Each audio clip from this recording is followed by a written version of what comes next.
আপনার পরিবার, আপনার সমাজ, পরিবার নিয়ে কুরবানি আসছে না নাই? অনেক নামাজি মানুষ আছে, 5 ওয়াক্ত নামাজি মানুষ, নামাজ পড়তে পড়তে কপালের মধ্যে দাগ করে গেছে, কিন্তু নিজের স্ত্রী পর্দা করে না, আসছে না নাই? নিজের সন্তান পর্দা করে না। আপনি নামাজ পড়ে এই নামাজের কি লাভ আছে? ওলামায়ে কেরামের মজলিস, ওলামায়ে কেরাম সহিহ হাদিস, যে লোকটা নিজে নামাজ পড়ে অথচ তার স্ত্রী, তার সন্তান পর্দা মোতাবেক জীবন যাপন করে না, এই লোকটাকে বলা হচ্ছে হাদিসের ভাষায় দাইয়ুস। দাইয়ুস কোনদিন আল্লাহর জান্নাতে প্রবেশ করতে পারবে না। সুতরাং নিজে নামাজ পড়লেই হবে না, নিজের পরিবার পরিজন তাদের মধ্যে দিনদারি চালু করার দরকার আছে না নাই? তাদের মধ্যে দিনদারি চালু করতে হবে। এরপর হচ্ছে সামাজিক ক্ষেত্রে আপনার কুরবানি। আপনি নামাজ পড়েন, আপনি যাকাত দেন, সব কিছু করেন, কিন্তু আপনার সমাজের মধ্যে সুদি লেনদেন হয়, আপনার সমাজের মধ্যে জুয়া খেলা হয়, আপনার সমাজের মধ্যে পতিতা বৃত্তি হয়, অথচ আপনি নামাজ পড়েন ঠিক, সবকিছু জানেন, সবকিছু জানেন, সবকিছু শুনেন, কিন্তু জীবনে কোনোদিন প্রতিবাদ করেন নাই। বুঝতে হবে আপনার ঈমান এখনো পরিপূর্ণ হয় না। ঈমানের সর্বোচ্চ স্তর হচ্ছে আপনি যখন অন্যায় দেখবেন, অপরাধ দেখবেন, সেই অন্যায়কে আপনার শক্তি প্রয়োগ করে সেটাকে প্রতিহত করতে হবে। আল্লাহ বলেছেন,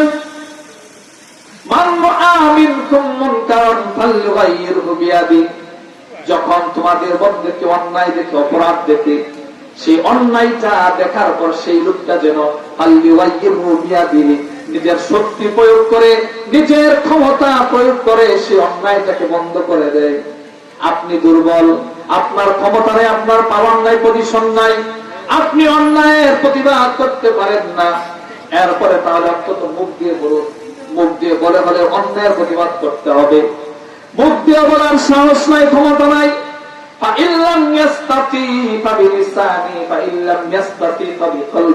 মুখ দিয়ে বলার মতো সাহস না থাকলে, শক্তি না থাকলে অবশ্যই আপনাকে অন্তর দিয়ে ঘৃণা করতে হবে। সমাজের মধ্যে সব ধরনের অন্যায় অপরাধ সংঘটিত হয়, সেটা নিয়ে আপনার কোনো চিন্তা নেই, মাথা ব্যথা নেই, আপনার ঈমান নেই।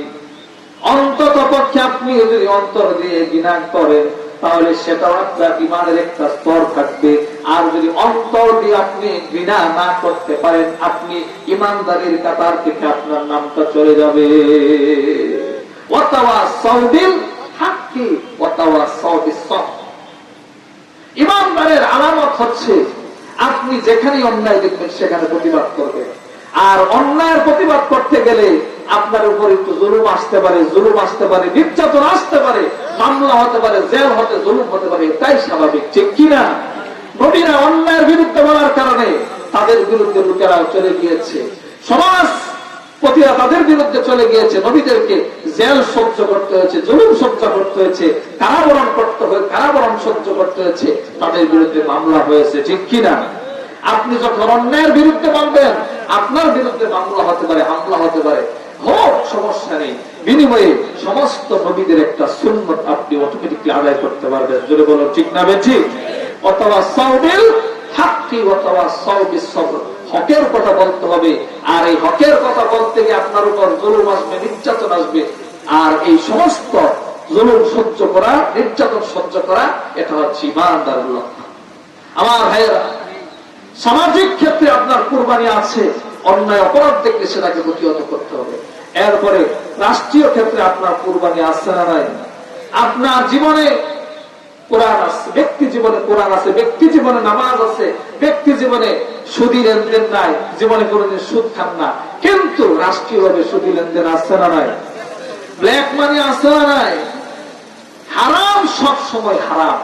হারামকে হালাল করার ক্ষমতা আল্লাহ রাব্বুল আলামিন এই পৃথিবীর কাউকে দেন নাই। কিন্তু রাষ্ট্রীয় ব্যবস্থায় সিস্টেম হচ্ছে, রাষ্ট্রীয় ব্যবস্থা একটা সিস্টেম হচ্ছে কালো টাকা সাদা করার সুযোগ রাখা হয়, ঠিক কিনা?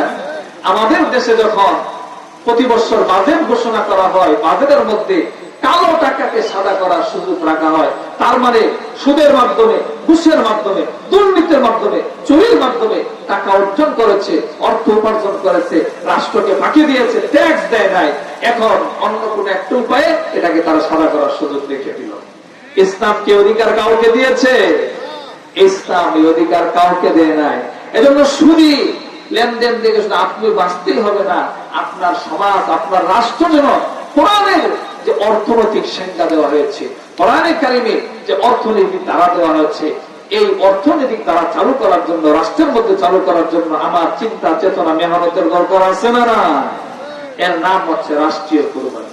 আমার ভাইরা, সূরা আল কাউসার সর্বশেষ আল্লাহ রাব্বুল আলামিন বলছেন, ইন্না শানিআকা হুয়াল আবতার। ও হাবিব, আজকে আপনার সাহাবায়ে কেরাম নির্যাতিত হচ্ছে, আপনার তিনটা ছেলে সন্তান দুনিয়া থেকে বিদায় হয়ে গেল, আপনার বিরুদ্ধে অপপ্রচার করা হচ্ছে, আপনাকে আফতার বলা হচ্ছে। আফতার কাকে বলা হয়? ইজা মাতা বাকিরা ফুলানুন আই ইজা মাতা ওয়ালাদুর রাজুল। একজন মানুষের ছেলে সন্তান যখন দুনিয়া থেকে বিদায় হয়ে যায় তাকে বলা হয় আবতার। আল্লাহ পাক বলছেন, হাবিব আপনাকে আবতার বলা হচ্ছে, আপনি